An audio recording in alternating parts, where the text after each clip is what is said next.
PCOS, polycystic ovarian syndrome.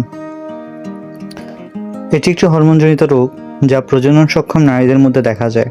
এই অবস্থায় ডিম্বাশয়ে ছোট ছোট সিস্ট বা পানির থলি তৈরি হয়, যা হরমোনের ভারসাম্য নষ্ট করে, ফলে অনিয়মিত মাসিক ও বন্ধ্যত্ব দেখা যায়।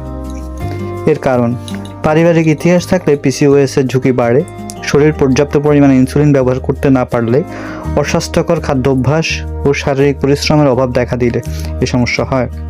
এর লক্ষণসমূহ: খিটখিটে মেজাজ হয়ে থাকা, ব্রণ হওয়া, অনিয়মিত মাসিক, ওজন বেড়ে যাওয়া, বিশেষত তলপেটের, বন্ধ্যত্ব দেখা দেওয়া, শরীরের বুকে, পিঠে, মুখে অনাকাঙ্ক্ষিত চুল গজানো, ঘুমের সমস্যা হওয়া, মাথার চুল পড়ে যাওয়া এবং মাসিকের সময় অতিরিক্ত তলপেটে ব্যথা হওয়া, টান দিয়ে ধরা, এই ধরনের সমস্যাগুলো এর বিশেষ লক্ষণ।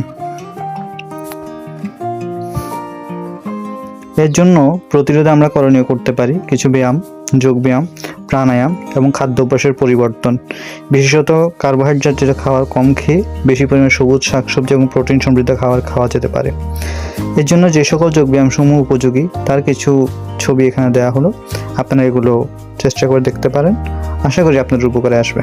সবাইকে ধন্যবাদ জানিয়ে শেষ করছি আজকের উপস্থাপনা। Please like, share and subscribe TKS YouTube channel.